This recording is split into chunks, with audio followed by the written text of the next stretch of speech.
Halo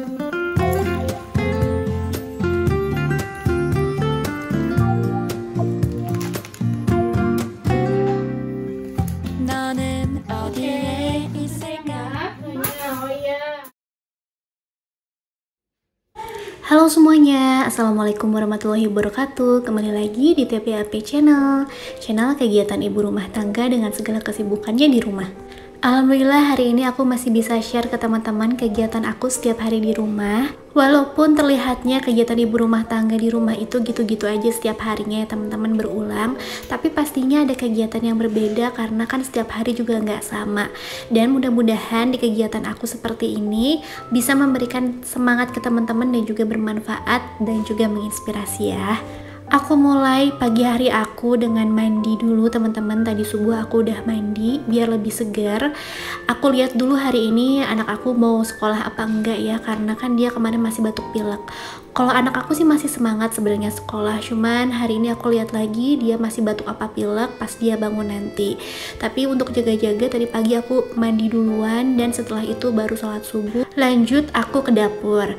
Nah ini aku mau masak sayur asem. Jadi kemarin pas aku belanja di tukang sayur, aku beli paketan sayur asem yang 3 ribuan itu ya teman-teman.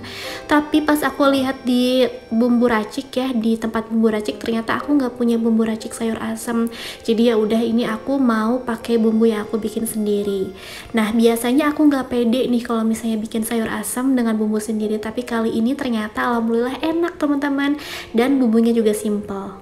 Untuk bumbu sayur asemnya aku cuman pakai bawang merah, bawang putih, kemiri ya, dan juga cabai besar yang cabai kayak cabai tanjung gitu, setengah buah, di blender sampai halus. Terus dimasukin ke air mendidih, dimasukin juga sayur-sayurannya. Sebelumnya ditambahin daun salam dan juga lengkuas yang digeprek, pakai asam jawa agak banyak dan juga gula aren yang juga lumayan banyak. Jangan lupa seasoning, garam, dan juga penyedap.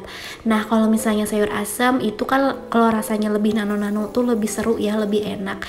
Jadi untuk asam, garam, gula itu kalau misalnya bisa sih lebih banyak, lebih enak ya teman-teman. Untuk resep sayur asam lengkapnya ya, ini karena sayur asamnya benar-benar simple tapi enak ya, buat teman-teman yang lagi baru belajar masak boleh banget di recook. Kalian bisa lihat resep lengkapnya di TikTok aku dan juga Instagram Reels aku, namanya @tbap.home, @tbap.home ya teman-teman.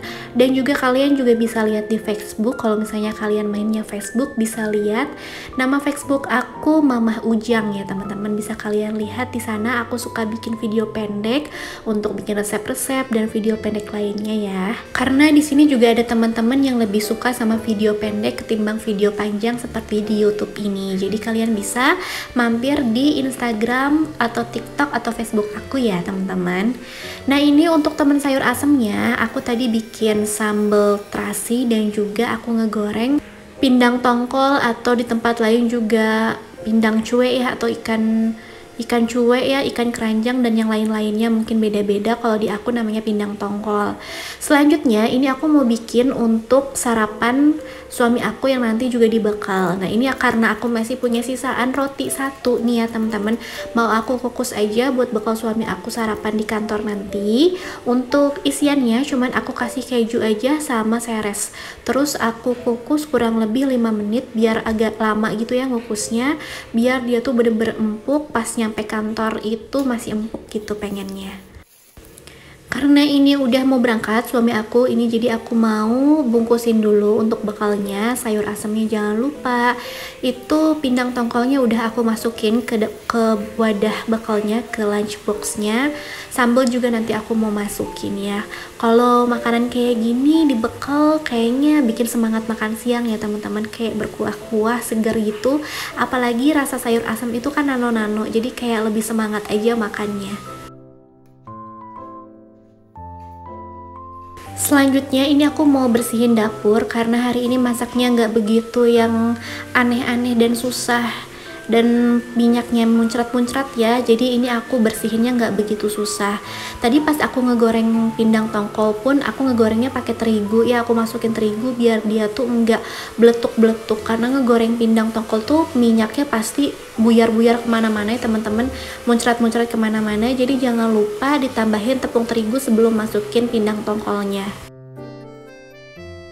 Tadi anak aku udah bangun dan pas aku lihat batuk-batuknya tuh masih ada. Jadi ya udah deh, aku bilang dulu sama bunda gurunya kalau hari ini anak aku masih izin karena batuk pilek. Sebenarnya anaknya udah semangat banget pengen sekolah ya, mungkin karena bosen di rumah. Tapi aku bilang ya udah deh, sembuhin dulu ya. Semoga besok udah benar-benar sembuh biar besok bisa sekolah lagi, ketemu sama teman-teman lagi. Setelah suami aku berangkat kerja, tadi aku sama anak aku sarapan, terus juga kita beres-beres sebentar, aku beres-beres sebentar ya, lap-lap, terus anak aku sambil main. Tadi ada mbak nyetrika ke rumah ya, jadi ini aku sore harinya setelah mbak pulang baru beresin baju-baju yang udah disetrikain dan mau aku siap beresin ke lemari. Walaupun saat ada mbak datang ke rumah, aku tuh nggak diem aja ya teman-teman, nggak diem aja nungguin dikerjain semua sama mbak tuh enggak, karena saat mbak datang ke rumah aku juga lap-lap ya, urus anak aku, cuci piring, pokoknya aku usahakan di bagian dapur itu udah rapi, jadi mbak tuh tinggal kayak nyapu, ngepel, dan juga setrika aja gitu fokusnya. Jadi kalau misalnya ada mbak pun aku pasti tetap kerja, nggak santai-santai ya teman-teman, karena kerjaan tuh pastinya ada aja. Malah kalau misalnya lagi ada mbak, aku kesempatan banget bisa deep cleaning sesuatu yang kalau misalnya hari-hari biasa pas nggak ada mbak aku sibuk gitu ya, nggak bisa ngerjainnya. Jadi bisa aku manfaatin tuh pas lagi ada mbak, aku deep cleaning dapur, kolong dapur, deep cleaning apalagi ya, yang lain-lain deh yang bisa aku kerjain. Jadi aku nggak diem aja gitu. Mohon maaf ya teman-teman, mungkin ini ada suara air deres gitu kedengeran karena di belakang itu nggak tahu deh lagi ada yang ngebuang air atau apa, nggak beres-beres itu ngebuang airnya, jadi mungkin suaranya masuk ke dalam video. Mudah-mudahan nggak mengganggu dan teman-teman bisa mendengar suara aku dengan jelas ya. Seperti biasa, cara aku dalam menata lemari dan juga memasukkan pakaian itu pakai metode first in first out.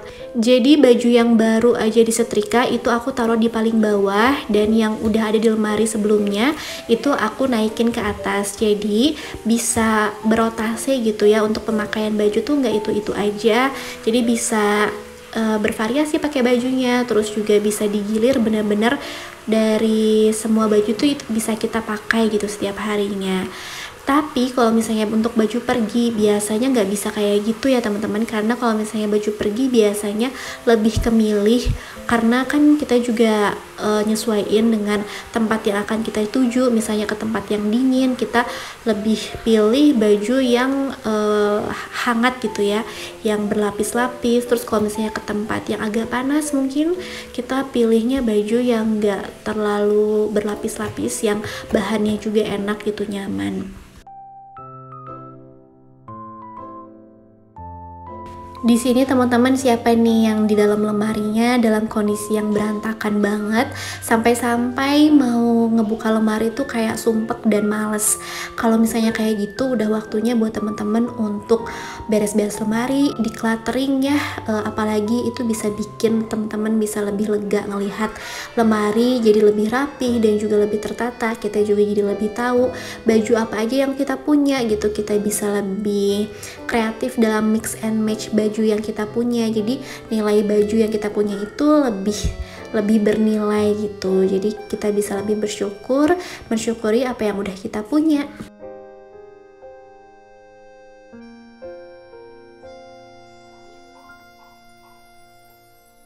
Terakhir di sini aku beresin bagian lemari suami aku, bagian baju-baju perginya, bagian baju-baju di rumahnya, terus juga bagian baju-baju kerjanya. Dan yang di bawah ini aku simpan handuk-handuk dan juga kerudung yang dilipet-lipet, terus juga kaos kaki. Dan alhamdulillah beres ya teman-teman. Tadi aku ngeberesin lemari itu kurang lebih 1 jam ya, karena lumayan banyak yang disetrika tadi sama mbak, dan lumayan berantakan isi lemari. Jadi kalau misalnya kita rutin ngebersihin lemari kayak seminggu sekali gitu ya, jadi lemari itu kalau udah berantakan rapih lagi, tapi biasanya yang berantakan itu bagian lemari suami aku, karena dia ngambilnya asal-asalan gitu ya. Tapi kalau misalnya bagian baju-baju aku dan bagian baju anak aku, karena yang ngambil baju anak kan biasanya aku ya teman-teman, jadi masih tergolong rapih dan masih seperti semula gitu, nggak berantakan. Selanjutnya ini aku mau rapihin bagian kamar karena tadi Mbak kan biasanya nggak beresin kamar ya, jadi aku beresin sendiri. Tadi anak aku main-main di sini, suruh aku beresin mainannya, dikeluarin ya sama dia, tadi udah diberesin. Tapi tetap aja nih aku lagi kebut-kebut kasur, dia masih ikut-ikutan, terus dia ambil bantal sama gulingnya sendiri, katanya mau rapihin sendiri. Aku jadi pengen ketawa nih teman-teman, tapi kata aku bilang ini dirapihin dulu nak, dikebut-kebutin dulu karena takutnya ngeres gitu tempat tidurnya. Terus sama dia dikebut-kebutin pakai sapu lidi kayak gitu. Mungkin tujuannya baik ya, pengen ngebantuin teman-teman, tapi sebenarnya jadi malah ribet. Tapi aku nggak apa-apa sih ya, biar dia juga belajar gimana cara bersih-bersih, karena bersih-bersih itu nggak cuman diharuskan untuk perempuan aja yang bisa ya, tapi laki-laki juga harus bisa, karena bebersih itu adalah basic skill yang harus dipunya laki-laki ataupun perempuan sih menurut aku. Lanjut aku beberes kamar dengan sapu ngepel. Habis ini udah beres ya teman-teman, alhamdulillah rumah aku udah rapi dan baju-baju pun udah tertata di lemarinya sesuai dengan kategorinya masing-masing. Jadi aku rasa sekian dulu video dari aku. Semoga video aku ini bermanfaat, menginspirasi dan juga menghibur teman-teman semua ya. Sampai jumpa di video selanjutnya. Wassalamualaikum.